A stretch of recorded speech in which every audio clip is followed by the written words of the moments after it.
This is a turn of phrase that a lot of the millennial generation and today's Gen Z is going to be unfamiliar with. What exactly are a couple of rodents or old bandicoots doing in advertising? To us, this phrase is fairly well known because I think our parents used it quite liberally to describe their seniors, and they called them old bandicoots. I think that's the whole point with advertising. You take yourself too seriously, you end up looking very foolish. Whereas if you approach it from a point of view of saying that, let's have some fun with it, is when you manage to strike the right balance of communicating with people and establishing a link with them. That's what we hope to do on this show, communicating what we have learned about advertising. It starts with a brief. I don't think I was able to write lines to a brief at all, or at least to begin with, because you only looked at the product category, you looked at whatever you understood, you thought of clever ways to phrase. The knowledge of how to write the line or think of the ad exactly according to the brief evolved over time. What has your experience been? What's your take? Yeah, that's true. In fact, I should think that this briefing business that you raised about is crucial part of building a brand. And perhaps even Right. before that, the earlier point you raised about, a certain amount of continuity that is being required of both teams on the client side as well as the agency side is Right. very, very important, because at one level, as somebody I knew used to say, a brand is nothing but 4 or 5 people having gotten together and creating something together. It's a bit of a consensus, and if they get it right, a Cadbury's is born, or a Saffola is born, or a Gold Council is born, or whatever it is, and therefore the brand is born because 3 4 people, a joint effort from both sides. There's no formula to this, obviously, but Yeah. because these 3 4 people are sort of engaging their minds and using their experience to be able to solve something to make a name for their brand, I think that energy is what translates more than anything else. Because if there was just one way of creating this brand or one way of writing a brief, it would have been discovered by now and we'd all be using it. Obviously there isn't. So all that there is to the making of a brand, whether the continuation of an old brand or the creation of a new brand, in my opinion, has to do with the energy levels. Even talent is often a misused word. It is to do with a certain amount of enthusiasm, commitment, and wholehearted participation of 4 5 reasonably skilled people. I would think that energy creates somehow a proper brief, and somehow it creates Yeah. a proper solution. And you try to systematize it and say, why don't we use the same thing the next week around and give it to this new team working on a new project? It never seems to work. But we Right. answered the same thing. We created the brief that way. Therefore, we sometimes mistake the fact that we went through a certain process should be therefore industrialized into a certain process for other people to follow, regardless of whether they are enthusiastic about it. Doesn't seem to work in advertising. Yeah. This business of having to commit oneself, having to come to it with enthusiasm, having to come to it with resilience, having to come to it with a group, and hey, let's do something. That part of it somehow seems to matter. Our industry, it certainly seems so, and it's not one person as usual. It at least takes 3 to 5, in my opinion, to have these Yeah. various things. Have some little powwows, a little bit of fight is all good. And therefore, to my mind, we are coming to that subjective heart of this branding thing, which you can't escape. It's not as subjective as people might think. It's not like anything goes. It's not like that. It is a discipline, and therefore, there are certain processes, there are certain disciplines that good people bring to any kind of thinking. In any case, it's not just let's think of some crazy shit. It's not that. Obviously, Yeah. the people with experience. The second point I would mention in the nature to these briefs is, and therefore the first point really to complete it, all I'm saying is yes, briefs are important, but somehow there doesn't seem to be one single way of writing it. Like good people, if there are whatever, there are about 800 types of good, solid people, then there are probably 800 types of briefs which are all valid. But if you get Yeah. 500 duds in the thing, who are just going through, just give me, I get my salary, I get my stuff, and just It's going tell to be me just the as rules, bad. follow. And Yeah. so, therefore, people have tried this. That the famous T plan in Thomson, we've all been through that. And they made it a point to even tell you that the T stands for not for Thomson, it stands for target. It's not about us, it's about them. All that. These are the 7 questions, 8 questions, this, that, and the other. For Yeah. example, the last, it was done with great intent, and it is In the hands of the right people, it's a fantastic tool. It's just a tool. In the hands of some mediocre or wrong or disinterested, uninterested people, it's of no consequence. You can't teach them by fill up this form. Because, for example, the last question in that brief was, what would you want your target audience to Target, yeah, respond to this communication as? yeah, Something like that. yeah, I'm paraphrasing. It's been a long time since I right. used. Every servicing guy used to fill it up with, I want the housewife to say, oh, I didn't know this before. Now, the first time you read it, you're saying, okay, fine. We are talking about some house scrubbing product, and I didn't know that it can be done in 5 minutes or 3 minutes, or whatever. You get Yeah, it. Every brief, which means from the agency's point of view, the housewife out there all over India, her only job is to say, no, I didn't know this before. I didn't know this before. It's silly. It's ridiculous. I mean, that's not the way to write a brief. Therefore, in the wrong yeah, hands, this can become a farce. And the good planners, the good servicing guys, even the good clients have this very good way of getting to the heart of. A brief is nothing but a problem to solve. No, the one who can give you a damn good problem to solve is yeah. what a good brief is all about, in my opinion. And they worked out the problem. That is the, you know, I think one of the issues with most briefs is that the problem that is defined is, you know, like you said, they want a reaction. And we all know that reaction in advertising is non-existent. This is not like the surgeon trying to, provoke a reaction out of your knee by lightly tapping it and then having the knee shoot out, the leg shoot out, or anything of the sort. So there are so many aspects to this, from the time the brief is given to the agency to discussion within, which means, are you interpreting it right? Is this exactly what the client wanted in the first place? We are seeing the same disconnect when you create something and you go back to the client and then they say, oh, but this is not what I intended. I think you told me this at some point, that you don't begin work until you have got affirmation from the client that this is what he intends to convey. So that takes the ambiguity out of at least this part. Are we on the same page with respect to what is it that you want to say about your product? What is it that you believe is permissible as far as your brand is concerned? Some of these things, it almost sets you on a track, and then your thoughts go. The end result is something that, like you said, has to be a collaboration. It's not a solo effort.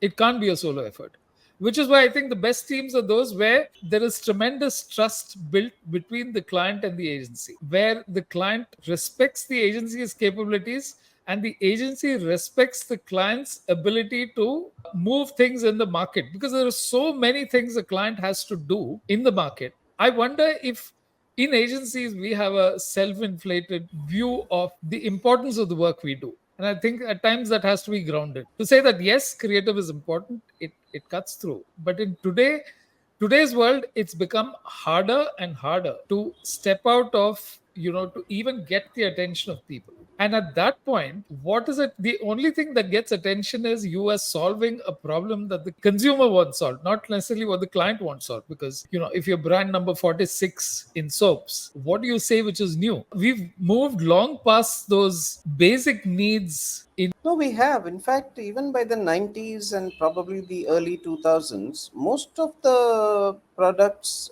we are familiar with. I mean, genuinely, Yeah, the new products that came had to do with only online products, whether you're buying insurance online or maybe cell phone related products and, iPhone 14 and 15 and whatnot. And yeah, barring those, when it came to everyday living, whether it's your sofas and your blankets and your soaps and your dishwashers and washing machines and stuff like that. Basically, there were enough brands who made a name for themselves and enough brands who made a promise for themselves, and therefore, at some point, everybody caught up with each other. And at some point, there was been some kind of a brand parity, which means that what is truly a difference between an LG product and a Samsung product? I don't think any of us, including housewives, would be able to say, oh, Samsung is this, but LG is that. I don't think we. Therefore, this yeah, kind of parity you find among two or three brands in almost every category. But the problem for the newly digital oriented products, which are all being advertised online right now, the problem is essentially the same. How do I stand out? Why am I different yeah, from anybody else? Because everything gets replicated very fast. So, like I said, you can't distinguish between LG and Samsung because you're not an engineer yourself. I think, therefore, if there is any lesson to be taken out of our own Indian advertising over the last 40, 50 years, is that this business about one, you raise benefits over features, that you don't concentrate on features, because sooner or later they will get equated. Sooner or Yeah. later, other brands will come and you'll probably have a 6 month advantage over the other. And after that, people will forget that you even started it. All this first mover advantage and all that vanishes pretty So, fast. And yeah. therefore, after some time, nobody knows who started it, but they know that if I go to that category, I expect a certain thing. If I want a front opening washing machine, I expect certain other things to come with it. I want it to be a water saving feature should be there, and that should be at various temperatures, and I want my whites to be treated differently and all that. Now we don't even know which brand started all this. By now Right. it's become so category important that we say that, yeah, I require this. Now who put that idea in our head, we don't even know. But that phase is over. Now an LG or a Samsung or somebody might claim, hey, listen, I was the one who started that, but that's in your records and in your history of your thing to impress your trainees with. Yeah. But outside world doesn't care. It's become now a generic required of the industry itself. And therefore, this the business of finding promises that are unique to you is something that continues for newer brands, and it will continue for every new brand that comes out. The next guy who says, I am a SaaS platform and I want to find something unique about myself, has to solve this problem. In that Yeah. regard, in 40, 50 years, what we have learned, which can still be of use to brands today and brands tomorrow, is this issue that sometimes people talk about, not enough in my opinion, is this whole thing of entertainment or storytelling. Because features can't get you there, they don't win you Yeah. enough time. So, which means I am remembered more for the manner I speak. Maybe in a perfect world, it ought not to be like that. Maybe everybody should be buying my 17 features, and it should all be logical and all that. But as long as we are human, somewhere stories keep scoring over rationality. We say, Yeah. we even claim that, I saw the brochure, I looked at the price, and you can even justify it in rational terms, and that's fine because we all do that. Not being washing machine engineers or detergent engineers or soap engineers, or we don't even know how these things are made. We have no idea what goes into all these things, including the stuff we eat. It's Lays, it's Kurkure, it's this, that. We are taking it on trust. Oh, they must be making it okay. I'm sure they're using some good ingredients, but the damn thing Yeah. tastes damn good and it crunches. So, after some time you say, yeah, fine, and it's about $10, $20, affordable, and that's about it. Nobody's really paying attention. We're not buying it because certain ingredients have gone into it and all that kind of stuff, right?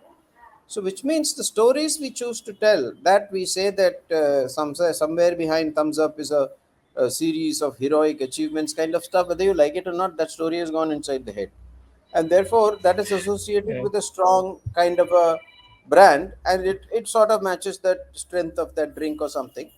And whatever we may call it, brand blueprint, we may call it, but the thing is, it works. Anyway, we're talking of briefs and how it seemed to make that difference.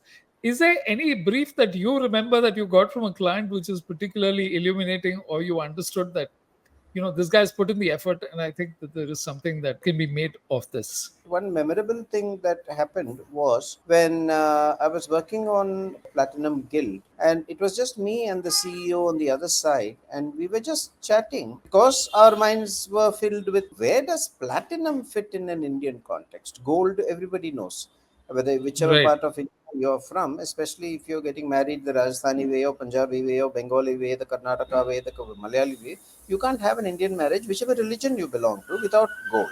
Full stop. Yeah. So now, therefore, if you, as a new piece of jewelry metal, didn't associate yourself with some wedding of some kind, you're going to become irrelevant. So, therefore, this you can't be jewelry and hope to be taken seriously if you didn't address the so-called wedding market. Why will somebody buy you when gold is expected as tradition, is expected as customary, is expected as whatever? And therefore, as we were talking, just this CEO and me, I don't know how it came about, and we were talking about how for all the stuff of the changing world, that the Punjabi meets the Tamilian and the Bengali meets the Gujarati, and all that is going on. All of us, especially in advertising and marketing places, we meet people like that, and we sometimes are people like that, and we have spouses like that, and all that is growing. There's no doubt. Yet Right. there are places like Bharat Matrimony and so on to this day where the Gujarati guy wants only a Gujarati bride, and Hmm. the Punjabi bride wants only a Punjab. And they may be very, very accomplished, educated Yeah. people and studying abroad and all that. But when it comes to weddings, somehow, sometimes even now, the kayist, the somebody from southern Karnataka wants that same. This thing is going on, Yeah. which means if you sometimes people wrongly think of advertising as we need to follow every trend, every fringe movement, and every slang and everything.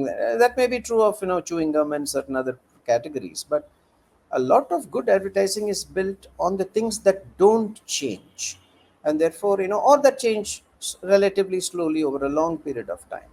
And therefore we just hit upon the fact that if this whole thing of arranged marriages is still such a big thing, and we were somehow Yeah. saying platinum seems to be a modern metal. It does not have a thing of that a traditional thing of bind of gold. And even among the more so-called more aware, or more evolved consumers, gold was seen to be a little gaudy, little flashy, little too much kind of stuff.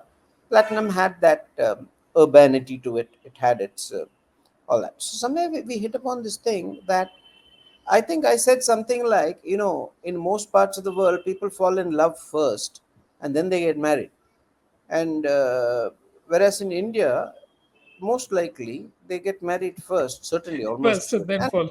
most likely they fall in love second. Now, this is because we were trying to explain this to the people, the actual guys in South Africa and London and the owners and all that. And they said, "Yeah, really? You mean from next Thursday onwards, this is my wife or this is my husband?" I said, "Yeah, that's pretty much how it works."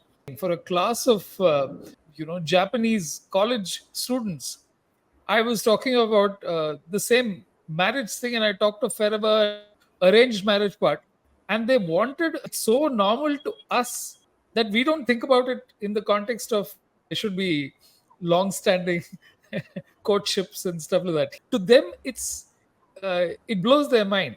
Now, this is a very Indian thing, and therefore we were saying that maybe gold is there for the wedding, which is a event. Platinum can be there for love, which means because Okay, in most people's cases, when they get married at a emotional level, physical level, they fall in love. So somewhere right, this could be that, and this a lot of people miss in the sense that marketing guys miss this, and men missed this, but women took up the story, mothers. Therefore, from 2004 onwards, Platinum has right. been one of the biggest success stories in the Indian market because we placed this whole thing on the Platinum Day of Love. Suddenly, Platinum found a all in a 10-15 minute meeting. A lot of what I'm Yeah, saying came yeah, there. In fact, the client was right. so surprised. She said, knowing me, just write it down. You will forget tomorrow. So she made me write it down. Say, you're not going to remember this by Yeah, tomorrow. you're not going to go. Or the way it's phrased, it just comes through, and then you realize Yeah, that, when you sort of get involved with the problem in a wholehearted way, that's all it took.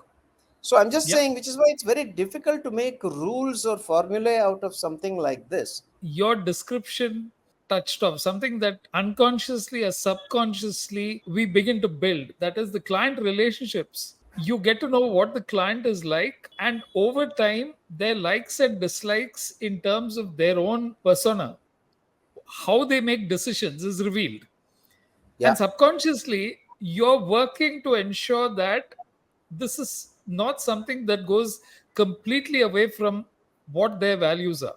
So I don't think you can sell something that is completely at odds with the client's own values, personal values, into branding.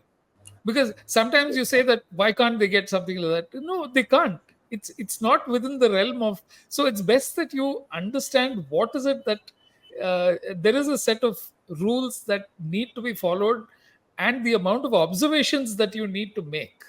in all this, this today's world gets more and more rational, as more and more logical online products get made. The heart of branding, in my opinion, won't stage or won't change.